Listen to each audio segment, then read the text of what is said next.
you want, Atrocitus? To give you a red ring, Jordan. That's an indecent proposal.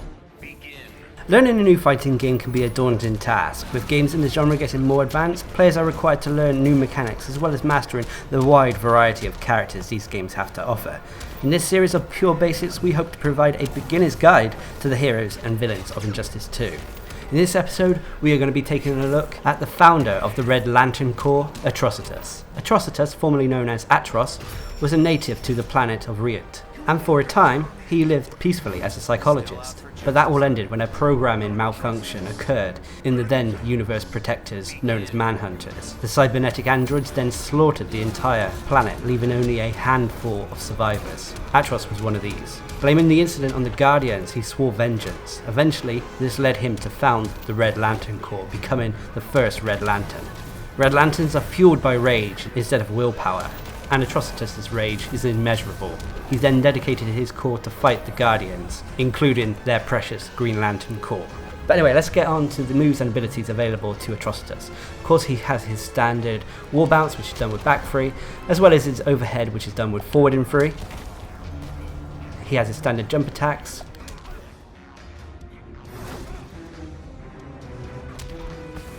and he has his throw. But moving away from his basics and looking at the special moves, his first is Life Drain. This is done by pressing down back 3. This will cause a red aura to surround Atrocitus, after which, if you're close to your opponent, it will suck the life from them. After which, after a certain amount of damage has been done to your opponent, it will heal Atrocitus for a portion of that.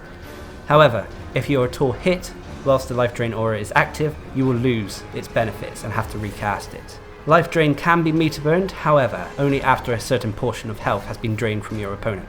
You know when you can meter burn it by the flash that occurs around Atrocitus, after which you press down meter burn to launch your opponent into the air. This is tricky, and rarely in practicality will you have a chance to utilise this, unfortunately. The next special move is Rage Charge. This is done by pressing back forward 1. This is a nice move that comes in handy for finishing off longer combos. It can also be done whilst in the air. You can also meter burn Rage Charge if you so desire. This will cause Atrocitus to vomit on his opponent. This napalm vomit, leaves a damage over time effect on your opponents. The next special move is called Bloodnado. This is done by pressing down back 1. This launches your opponent into the air and can be done pretty much anywhere on the screen. The Bloodnado will also suck opponents towards Atrocitus. Now you can't really combo off a Bloodnado unless you launch your opponent first. However, the easier way to use Bloodnado is to meter burn it. This makes Bloodnado a very useful tool in your longer string combos. By pressing down back 1 and then meter burn, it will launch your opponent into the air after being hit by the Bloodnado. Afterwards, you can follow it up with longer combos. The next special move is called Napalm Vomit. This is done by pressing back forward 2. This will cause Atrocitus to vomit on his opponents with fiery lava. Now this deals okay damage, but more importantly, it leaves a damage over time effect on your opponents. You can also meter burn the ability if you so desire. This will increase the range of the ability. You can also do an up Napalm Vomit by pressing down forward 2. This is good for catching opponents who are airborne. You can also meter burn this again for a longer range. Now the most important thing about Napalm Vomit is the damage over time effect that it leaves on your opponent. It stacks, meaning that if you're able to land multiple Napalm Vomits, the damage over time effect will be greater. It basically means there'll be quicker, fast ticks. However, the practicality of doing this mid-screen is questionable, but landing multiple Napalm Vomits in the corner is easily doable. But I'll cover that when we get to the corner combos. The trait or character power available to Atrocitus is Dex-Starr. When pressing 4, you will summon Dex-Starr, the Red Lantern cat, to your side. He will provide aid in various ways. After summoning him, you can press 4 again and he'll cast a Blood Ball. This is a ranged projectile that helps when it comes to zoning characters. Pressing forward and 4 will allow Dex-Starr to cast a Blood Wall. This will damage opponents when they get close to you, or you to them, as well as block projectiles. If you press down and 4 when Dex-Starr is out, he will do a Hateful Pounce. This is a little combo that Dex-Starr does on your opponents. It also leaves a damage over time effect thanks to Dex-Starr's Napalm Vomit. Dex-Starr will also enhance Atrocitus' basic throw, but this is purely cosmetic.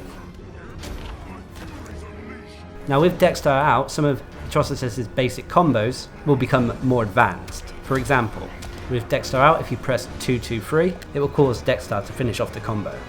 If you press forward 1-2-3-3, again it causes Dex-Starr to finish off the combo.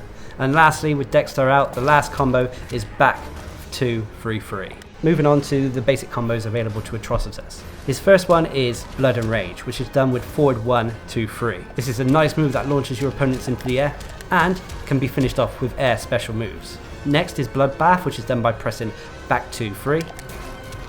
Again, you can pretty much follow this up with special moves if you so desire. Next is Blood Ritual, which is done with forward 2-2-3. This is one of the key combos that come to his longer string combos, especially the first part of it, the forward 2-2.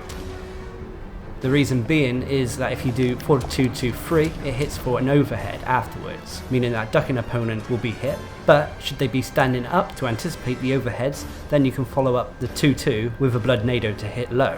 It causes quite a few mind games and mix-ups with this character.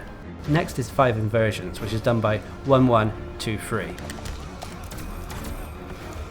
You can also use this, especially if you stop before the last hit the 3, to use special moves like Blood Nado or Rage Charge.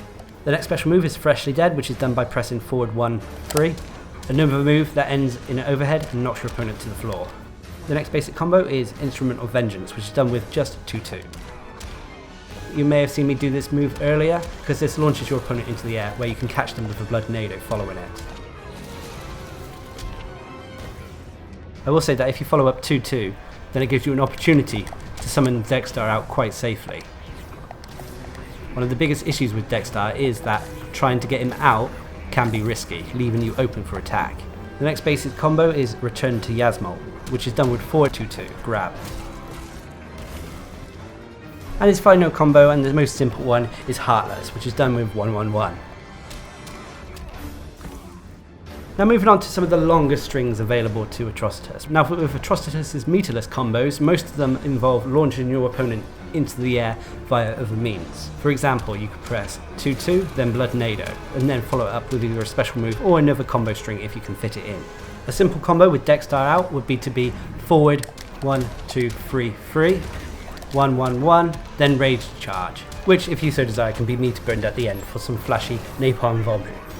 But anyway, moving on to the meter-based combos available to Atrocitus. First, I normally always start with forward 2-2. Afterwards, if your opponent starts blocking, you can either go overhead by pressing 3. This will end the combo prematurely, but should ensure you hit your opponent. If not though, you press down back 1 to do your Blood Nado. Delay it a little bit, then meter burn. Afterwards, back 3, afterwards jump 2, then back 2, 3, then Rage Charge.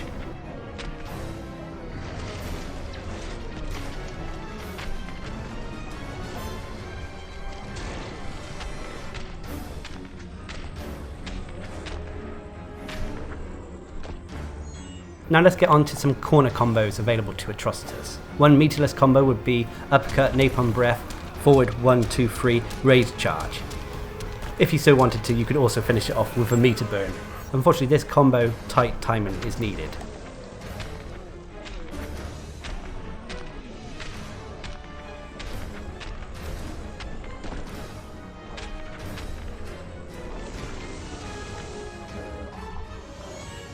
Of course, you can do your standard combo that you normally do in mid-screen. However, you replace the back 3 with a forward 3. So it would be forward 2-2-3, Blood Nado, meter burn, forward 3, and then change it up slightly as desired. So for example, I would do 1-1-1 Rage Charge.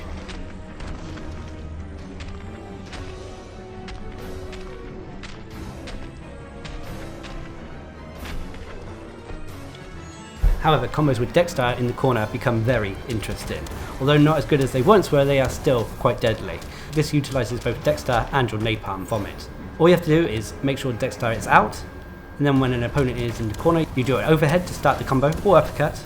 Afterwards, napalm breath, and then you want to add a forward 2 from Dex-Starr. If you do it right, it should look something like this. You can normally get 3 napalm vomits in before the combo ends. If you're lucky enough and your execution is good, you can even finish off the combo with a Rage Charge if desired.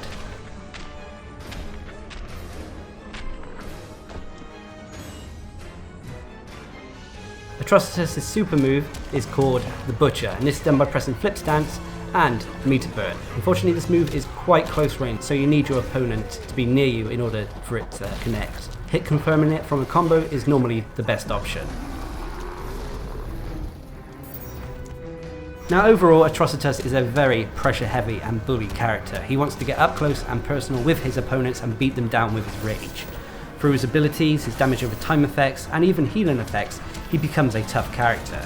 With Dex-Starr out, he becomes even more dangerous. Dex-Starr allows you to pressure your opponent while Atrocitus moves in closer to them. Utilising Dex-Starr at the right moment is key for Atrocitus to succeed, but that means you shouldn't neglect your basic abilities with this character. Dex-Starr won't be at your side all the time, so you need to learn to still apply that pressure until he comes off cooldown. But the two of them together make for a fearsome team. So anyway, I hope this guide has given you a better understanding of Atrocitus. As well as helping you, these guides are also helping us in understanding the characters of Injustice 2. Of course, there are more advanced guides out there, and I encourage you to check them out if you're at all interested in Atrocitus. But anyway, I hope this guide has helped, and until next time, I've been Darcblade, bringing you another pure basics guide to Atrocitus in Injustice 2. Hope you enjoyed the video, thanks for watching, subscribe and like for more.